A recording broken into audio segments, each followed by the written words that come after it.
अस्सलाम वालेकुम स्टूडेंट्स। हम पाकिस्तान की आईनी तारीख़ पढ़ रहे हैं और इसमें हमने लास्ट टॉपिक अपना जो कंप्लीट किया था दैट वाज ऑब्जेक्टिव रेजोल्यूशन 1949।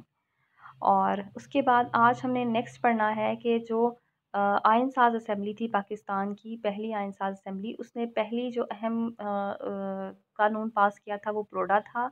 उसके बाद उसका दूसरा कारनामा करारदाद मकासद की मंजूरी था और उसने थर्ड जो काम किया वो ये था कि आइन साज़ी के काम को मज़ीद आगे बढ़ाने के लिए मुख्तलिफ़ किस्म की कमेटियाँ बनाई पार्लियामेंट के अंदर। बेसिकली जब भी कोई काम बहुत तफ़सील के साथ बनाया जाना होता है तो उनको मुख्तलिफ़ कमेटियों के सुपुर्द किया जाता है। और कमेटी का मतलब होता है कुछ अफ़राद पर मुश्तमिल एक ग्रुप जो किसी भी शोबे में माहिर होते हैं। जैसे कुछ पार्लिमानी कमेटियाँ होंगी, कुछ जमहूरी कमेटियाँ होंगी, कोई कानूनी कमेटियाँ होंगी जो मुल्क का जनरल लॉ बनाएंगी।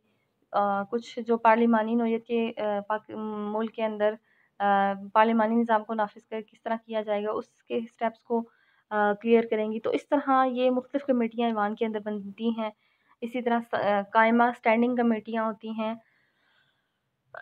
जिनके पास सबसे अहम किस्म के अहम नौइयत की जो कानून है वो बनाती हैं। तो इसी तरह पार्लियामेंट के अंदर भी आइन साज़ी के काम को आगे बढ़ाने के लिए कमेटियाँ तश्कील दी गईं ताकि काम मज़ीद डिटेलिंग के साथ हो सके, मज़ीद तफ़सीलात के साथ हो सके और माहिरीन की उनकी इनकी रोशनी में हो सके। इनमें सबसे अहम बुनियादी असूलों की कमेटी थी जो 25 अरकान पर मुश्तमिल थी। अब बुनियादी असूल इसके नाम से ही लगता है कि इसने आइन के बुनियादी असूल तरतीब देने थे कि आइंदा बनने वाले कानून में, जिस तरह हमने करारदाद मकासद को देखा कि करारदाद मकासद में करारदाद पास की गई थी कि जो आइंदा बनने वाला कानून है वो इसकी रोशनी में बनाया जाए। लेकिन उसकी रोशनी से करारदाद मकासद के जो अंदर जो मकासद बयान किए गए थे उनको देखते हुए क्या-क्या पॉइंट्स कॉन्स्टिट्यूशन के अंदर ऐड होने चाहिए वो तय करने के लिए बुनियादी असूलों की कमेटी बनाई गई थी जो कि 25 अरकान पर मुश्तमिल थी। यानी इसने बुनियादी असूल आइन के तय करने थे कि आइन के अंदर कौन कौन से बुनियादी असूल शामिल होंगे। इसका चेयरमैन वज़ीर आज़म था। मुख्तलिफ पहलुओं पर गौर व फिक्र के लिए 4 ज़ेली कमेटियाँ कायम हुईं। ज़ेली होता है सब कमेटीज़, यानी उससे नीचे वाली, उससे छोटी वाली कमेटीज़। यानी बुनियादी असूलों की कमेटी ने तो बुनियादी असूल बनाने थे कि आइन के अंदर बुनियादी बातें ही होगी, पार्लिमानी निज़ाम होगा, कौमी ज़ुबानी होगी, सरकारी मज़हब ये होगा, इस्लामी कवानीन होंगे। लेकिन उनको किस तरह से राइज किया जाएगा, उससे क्या मसाइल आ सकते हैं, उनको तय करने के लिए मज़ीद छोटी कमेटियाँ बनाई गई जिसको 4 ज़ेली कमेटियाँ मज़ीद कायम की गई। इन सब कमेटियों के अलावा जेद उलमाए कराम, यानी जो बड़े उलमाए कराम थे, मुल्क के मशहूर उलमाए कराम, उन पर मुश्तमिल एक बोर्ड बराए तालीमात इस्लामिया भी बनाया गया और इसका काम आइनी नज़रियाती असास से मुतल्लिक मशवरा फ़राहम करना था। यानी जो पाकिस्तान का आइन है उसका बुनियादी नज़रिया क्या होगा, नज़रियाती असास यानी उसकी उसकी बुनियाद क्या होगी, उसके नज़रिए की जो बुनियाद, जिस बुनियाद पर हमने पाकिस्तान को हासिल किया था उसके मुतालिक उसका काम था इस तालीमात बराए तालीमात एक बोर्ड बराए तालीमात इस्लामिया जो था, इसने ये मशवरा फ़राहम करना था कि पाकिस्तान की नज़रियाती असास से वो हम आहंग है भी या नहीं।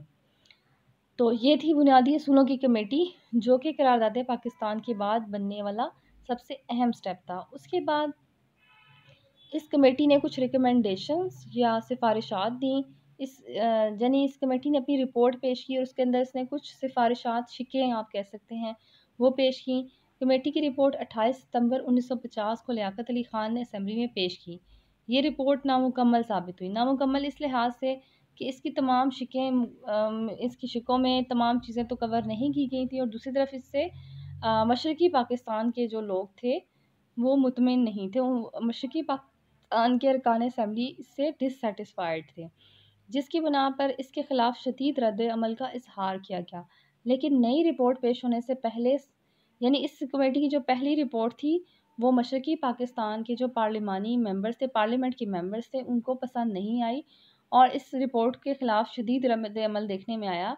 तो लियाकत अली ख़ान ने इस रिपोर्ट को रिजेक्ट कर दिया। लेकिन इससे पहले कि इसकी दूसरी रिपोर्ट आती, उससे पहले ही लियाकत अली ख़ान 16 अक्टूबर 1951 को लियाकत अली खान रावलपिंडी में एक जलसा आम से खिताब कर रहे थे और वहाँ पर उनको शहीद कर दिया गया। उनकी जगह ख्वाजा नाज़मुद्दीन ने गवर्नर जनरल का ओहदा छोड़कर वज़ीर आज़म का कलमदान संभाला। इसका मतलब ये है कि उस टाइम कायद-ए-आज़म की डेथ के बाद ख्वाजा नाज़मुद्दीन पाकिस्तान के दूसरे गवर्नर जनरल थे। लेकिन जब लियाकत अली खान की डेथ हुई तो वो गवर्नर जनरल का ओहदा छोड़कर पाकिस्तान के वज़ीर आज़म बन गए। और इस तरह गवर्नर जनरल फिर पाकिस्तान में मलिक गुलाम मोहम्मद बन गए। मलिक गुलाम मोहम्मद का पाकिस्तान का तीसरा गवर्नर जनरल मुकर्रर किया गया। और इसकी जो कमेटी की नई रिपोर्ट थी वो जुलाई 1952 में पाया तकमील तक पहुंची। जब दूसरी रिपोर्ट ईवान में पेश की गई तो दूसरी रिपोर्ट ज़ाहिर है वज़ीर आज़म ख्वाजा नाज़मुद्दीन थे, तो पहली रिपोर्ट लियाकत अली खान ने पेश की थी, दूसरी रिपोर्ट ख्वाजा नाज़मुद्दीन ने 22 दिसंबर 1952 को ईवान के सामने पेश की। इसमें पाकिस्तान के 2 ईवान तजवीज़ किए गए थे, यानी पार्लियामेंट के 2 ईवान तजवीज़ किए गए थे। ईवान बाला में 120 और ईवान ज़ेरी में 400 अरकान शामिल थे जो बराबर नुमाइंदगी पर मुंतखब होंगे। बराबर का मतलब ये था कि मशरकी पाकिस्तान का एक जो इलाका था पाकिस्तान का सूबा बंगाल और मगरबी पाकिस्तान के चारों सूबे, और यानी कि 60 अरकान बंगाल में से और बाकी सारे मगरबी पाकिस्तान के 4 सूबों से, और ईवान ज़ेरी 400 अरकान पर मुश्तमिल होगा जो, और वो भी बराबर जो नुमाइंदगी होगी उसमें भी बराबर होगी, यानी सब सूबों को बराबर नुमाइंदगी दी जाएगी। और ईवान ज़ेरी को कानून साजी में बरतरी हासिल होगी। मुल्क का सरबरा सदर होगा जिसके लिए मुसलमान होना लाजमी करार दिया गया था। और कवानीन को कुरान और सुन्नत के मुताबिक ढालने के लिए उलमाए कराम का एक बोर्ड तश्कील दिया गया। इसके अलावा जिसको सदर ने मुकर्रर करना था, सुप्रीम कोर्ट को आला मरकज़ी अदालत बनाने की इसके अंदर तजवीज़ पेश की गई। इस रिपोर्ट की बाज़ शिकों पर बहुत ज़्यादा तनकीद की गई। सबसे ज़्यादा एतराज़ मशरकी पाकिस्तान के लोगों ने असम्बली में दोनों सूबों की बराबर नुमाइंदगी और मरकज़ और सूबों के दरमियान इख्तियारात की तकसीम पर दिया। उन्होंने ये भी कहा कि सूबाई खुद मुख्तारी बहुत कम है, यानी मशरकी पाकिस्तान अगेन इस रिपोर्ट से भी सेटिस्फाइड नहीं था कि दोनों इलाकों को क्यों बराबर नुमाइंदगी दी गई है और मरकज़ और सूबों के दरमियान इख्तियारात की तकसीम सही नहीं की गई है, सूबों को खुद मुख्तारी कम दी गई है। उलमा के बोर्ड को गैर जमहूरी करार दिया गया, यानी उन्होंने कहा कि अवाम खुद अपने लिए कवानीन का अवामी पसंद को मद्देनज़र रखा जाए, उलमा को इसमें शामिल ना किया जाए। और इसके अलावा मगरबी पाकिस्तान में भी इस रिपोर्ट को ख़ास कोई पसंद नहीं किया गया था, चुनांचे इन एतराज़ात की वजह से ये रिपोर्ट मंजूरी हासिल ना कर सकी और अप्रैल 1953 में गवर्नर जनरल मलिक गुलाम मोहम्मद ने ख्वाजा नाज़मुद्दीन को बरतरफ करके, यानी उन्हें खुद से हटा दिया, और मोहम्मद अली बोगरा जो कि उस वक्त अमेरिका में पाकिस्तान के सफ़ीर थे उनको उनकी जगह वज़ीर आज़म मुकर्रर किया। और इस तरह मुस्लिम लीग में धड़ेबंदियों का आगाज़ हुआ। धड़ेबंदियाँ यानी मुख्तलिफ लोगों के, कुछ लोग जो थे वो ख्वाजा नाज़मुद्दीन के साथ थे कि उनके साथ गलत हुआ है, गवर्नर जनरल के पास इख्तियारात नहीं थे क्योंकि अब आइन में तरमीम हो चुकी थी, 35 के एक्ट में तरमीम थी, तो अब गवर्नर जनरल उन इख्तियारात को नहीं इस्तेमाल कर सकता था जैसे कि बरतानवी दौर में गवर्नर जनरल करते थे, बल्कि अब अक्सर इख्तियारात का मालिक वज़ीर आज़म था। तो इसलिए कुछ लोग जो थे वो मलिक गुलाम मोहम्मद के हक़ में थे। इस तरह मुस्लिम लीग में धड़ेबंदियाँ हो गईं, यानी लोग मुख्तलिफ ग्रुप्स में आ गए। उसके बाद अब मोहम्मद अली बोगरा जब पाकिस्तान के वज़ीर आज़म बने तो उनके लिए पहला चैलेंज यही था कि मुल्क के लिए आइन को तरतीब दिया जाए। तो 16 अप्रैल 1953 में मोहम्मद अली बोगरा ने पाकिस्तान के तीसरे वज़ीर आज़म का हलफ़ उठाया। उन्होंने 6 माह की कोशिश के बाद एक फ़ार्मूला तरतीब दिया जिसे मोहम्मद अली बोगरा फ़ार्मूला कहते हैं, और ये फ़ार्मूला दिसंबर 1953 में पेश किया गया। इस फ़ार्मूले के तहत 2 ईवानी मुकन्ना तजवीज़ की गई। ईवान बाला 150 अरकान पर मुश्तमिल था जिसमें हर सूबे को मुसावी नुमाइंदगी दी गई थी, और ऐसा ही हर वफाकी मुल्क में होता है कि जो ईवान बाला है उसमें हर सूबे को मुसावी नुमाइंदगी दी जाती है, और ईवान ज़ेरी में हर सूबे को आबादी की तकसीम की बुनियाद पर दी जाती है। और ईवान ज़ेरी की 300 नशिस्तें मुकर्रर की गई, उसमें तकसीम आबादी की बुनियाद पर थी। सदर पाकिस्तान का इंतखाब 5 साल के लिए दोनों ईवानों के अरकान मुश्तरका इजलास में करेंगे, इसमें यह तजवीज़ पेश की गई। इसके अलावा दोनों ईवानों के इख्तियारात बराबर करने की तजवीज़ थी इसमें। और साथ ये भी था कि अगर सदर मगरबी पाकिस्तान से होगा तो वज़ीर आज़म मशरकी पाकिस्तान से लिया जाएगा, क्योंकि मशरकी और मगरबी पाकिस्तान की आबादी तकरीबन बराबर थी।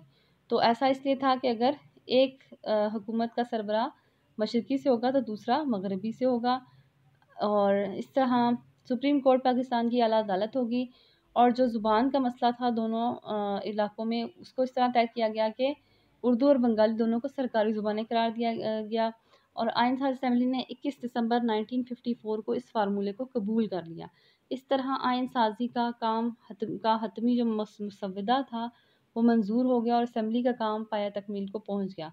यानी मोहम्मद अली बोगरा फार्मूला एक सक्सेसफुल फार्मूला था और कॉन्स्टिट्यूशनल हिस्ट्री में एक पहली चीज़ थी जिसके ऊपर मशरक़ी और मगरबी पाकिस्तान के दोनों इलाके जो थे पाकिस्तान के, वो मुतमईन नज़र आए।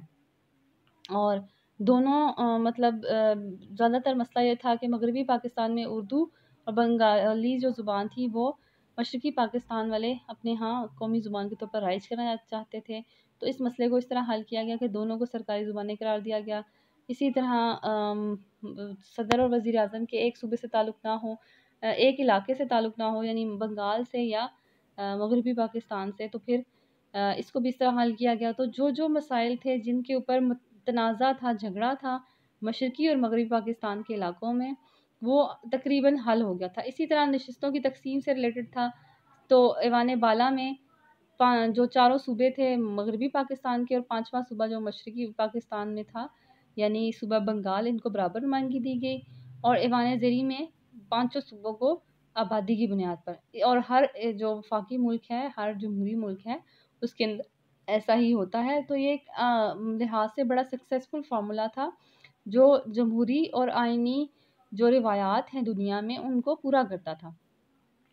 इसलिए ये मसवदा असेंबली में मंजूर भी हो गया और ऐसा लग रहा था कि अब पाकिस्तान का जो पहला आइन है वो बनने में ज़्यादा देर नहीं है और जल्द ही पाकिस्तान का नया आइन बन जाएगा। क्योंकि जो इसका मसवदा था, जो इसका ड्राफ्ट था, मसवदा होता है जो कानून या आइन बनने से पहले का मरहला होता है, जिसमें उसके मेन और बुनियादी पॉइंट्स को डिस्कस कर लिया जाता है और सिर्फ उसको एक फ़ाइनल पॉइंट्स देने होते हैं और फाइनली उसके ऊपर वोटिंग करवाई जाती है पार्लियामेंट के अंदर कि वो बनना चाहिए या नहीं।